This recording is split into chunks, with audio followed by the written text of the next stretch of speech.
In 1897, Bram Stoker published Dracula, and it wasn't long before his tale of a gothic, sophisticated, and terrifying vampire found its way onto the stage. Then, in 1921, a Hungarian silent film loosely based on the novel was released. It was titled Dracula Halala, which translates to Dracula's Death. This is considered to be the first time Dracula appeared on film. But unfortunately, that film is now lost to time. It no longer exists. In 1922, another silent movie was released that was also an adaptation of Stoker's book. And that film was Nosferatu, with Matt Schreck as Count Orlok. The filmmakers changed the names and the details to avoid legal issues, but the eerie essence of Stoker's novel remained. And although the filmmakers did make changes, such as changing Count Dracula's name to Count Orlok, these were just superficial changes, and Bram Stoker's widow actually sued for copyright infringement and won. Universal actually got around this by obtaining the rights to the stage play, and in 1931, Universal released Dracula, directed by Todd Browning and starring Bela Lugosi.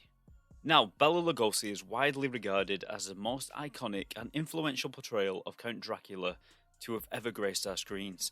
But it may surprise you to find out that Lugosi was not Universal's first choice to play Count Dracula. Universal originally wanted Lon Chaney to play the part of Count Dracula, who was known for his silent film roles like The Phantom of the Opera and The Hunchback of Notre Dame. Sadly, Chaney died of throat cancer in 1930. Lugosi, who had already played Dracula in the 1927 Broadway production, desperately wanted the role, and Universal hired him knowing this, and they paid him just $500 a week, a much lower salary than most actors at the time. Now, it is said that Lugosi actually played Dracula on the stage over 1,000 times. So it is very safe to say that Lugosi was very comfortable in this role and knew the character inside and out. His portrayal was unlike anything that had come before. He spoke with a thick Hungarian accent. His Dracula was well-groomed, aristocratic, charming, and hypnotic. Lugosi didn't just play Dracula, he defined him, and to this day when we picture a Count Dracula character, we see a tall dark figure with slick back black hair, a long black cape with a high collar, and a pale commanding face. And we see the character that Lugosi created in many other vampire movies to this very day.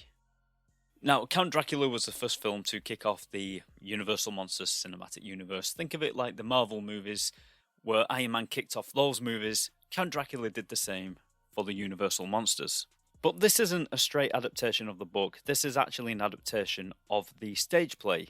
And at times, when watching this movie, it does actually feel that way. It feels like you're watching a stage play.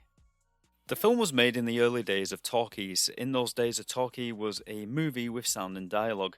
And the movie didn't include an original score. Instead, Swan Lake was used at the beginning of the movie, which, in my opinion, gave the film a tragic tone rather than nerve-shredding horror.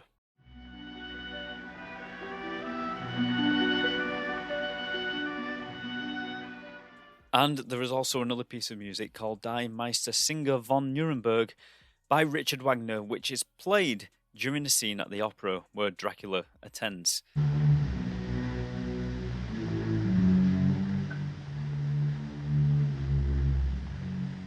Other than that, there's no other music in this movie. And you'll find that this film is very, very silent, including very little sound effects also. We linger sometimes on a scene, and it's just engulfed in silence. In some ways, this makes some of the scenes a little bit more eerie, as you're watching it unfold in silence. And let's not forget the visuals. A lot of the things that happen in this film happen off camera. A lot of the violence is suggested. A lot of the more supernatural elements of Dracula's character is suggested and happens off camera. For example, Dracula's powers such as shape-shifting are mostly shown off camera or with a simple jump cut. There's a scene early on in the movie where Dracula seems to walk straight through a cobweb without breaking it, and they achieve this with a simple jump cut, which I must admit works pretty well. It's simple and yet very effective. There's also scenes in this movie where Dracula is in his bat form, which is just a toy bat on a piece of string. Sometimes there's a jump cut, and sometimes the camera just basically looks the other way and then looks back, and Dracula has changed form. It's very simple, it's very basic, but it's effective and it works. There's also another scene later on where Dracula is confronted by Van Helsing and company, and he changes into a wolf and he flees the scene. Running across the lawn. Looks like a huge dog. Or a wolf.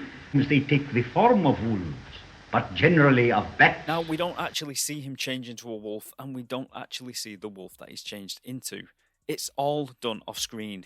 We never see it happen, but it is described to us by other characters on screen, and yet again simple but effective.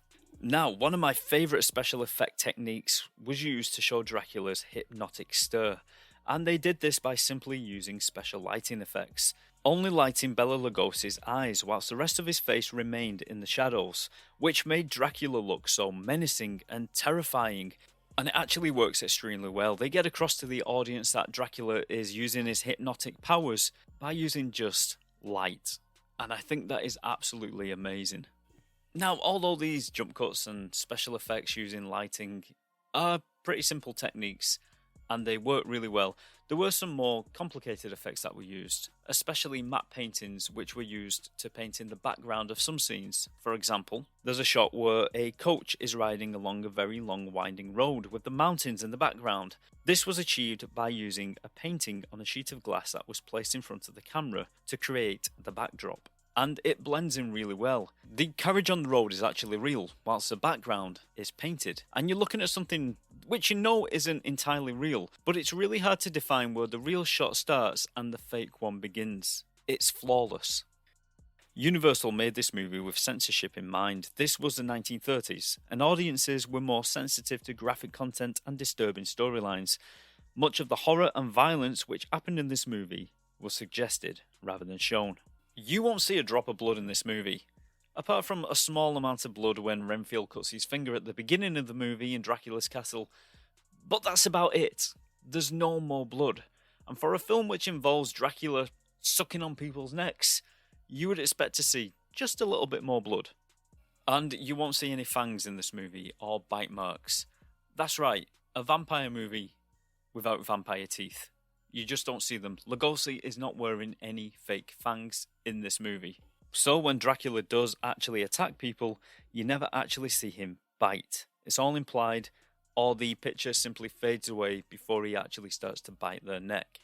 But it still is kind of creepy, as the bite is normally the punchline, whereas in this film, it's the approach of Lugosi as Dracula, as he slowly creeps up on his prey, and then it simply fades to black.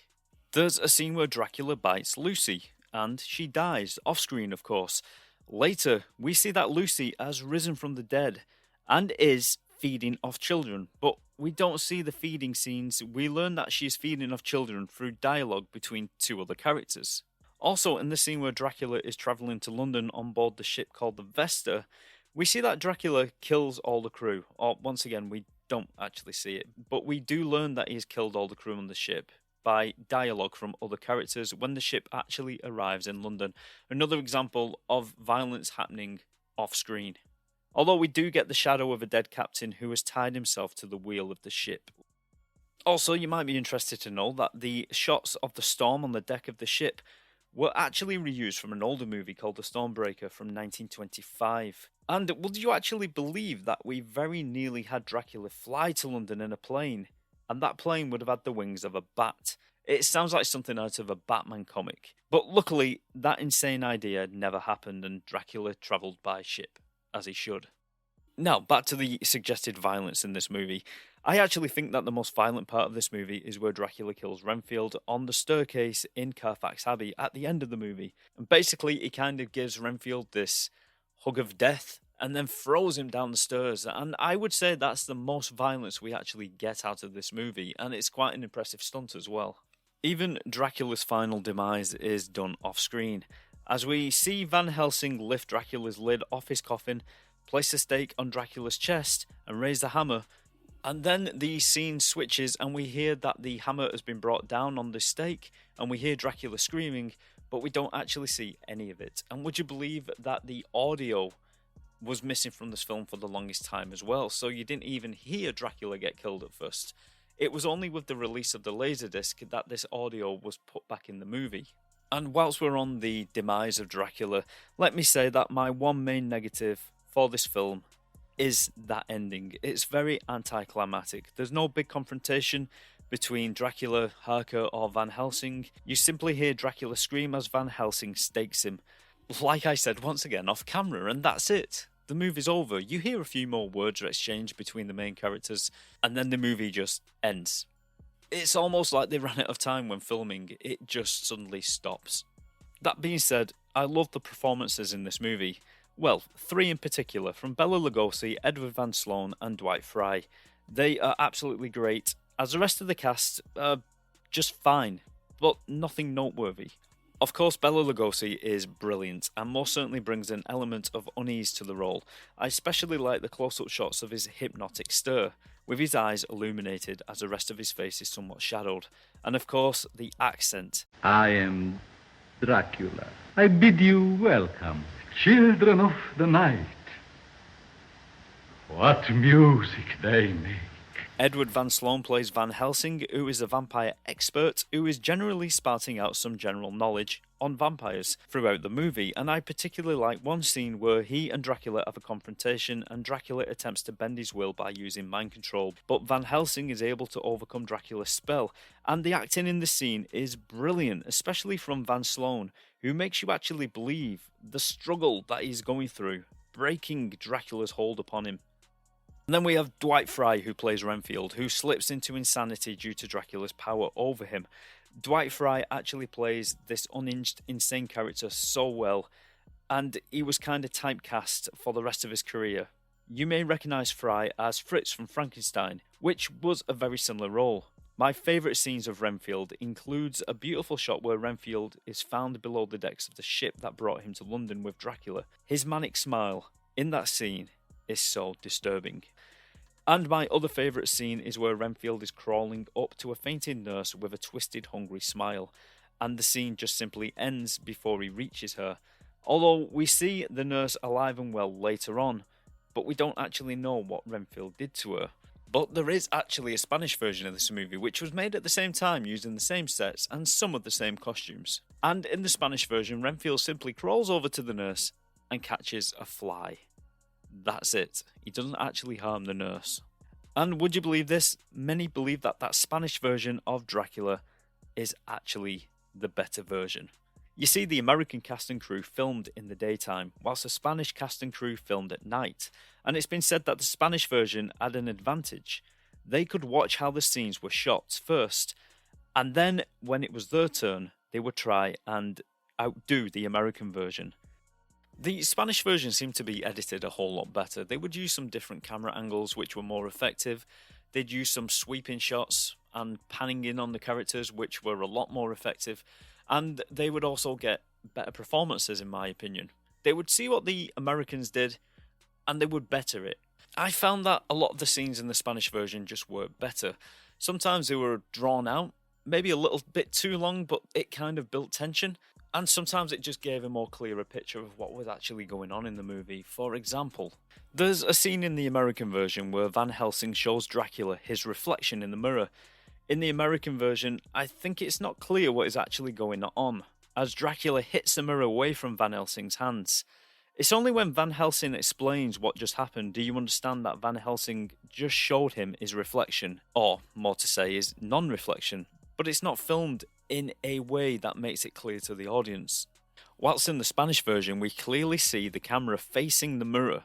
We see Van Helsing's reflection, but we don't see Dracula's reflection. And then Dracula hits the mirror away, not with his hand, but with his cane, and it smashes into pieces, and it made for a more satisfying shot. The American version of Dracula was somewhat shorter in length than the Spanish version, and I think this is mainly because the Spanish version gave us much longer drawn out scenes, which I think most of the time builds suspense, but not always. And even though many people feel that the Spanish version is the better version, Lugosi is still the one who comes out on top. This movie was so influential for every vampire movie that came after it, even to this very day.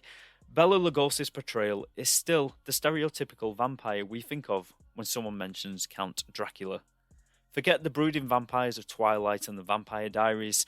For me, the original, and still the greatest, will always be Bela Lugosi, who showed the world in 1931 exactly what it means to be Count Dracula.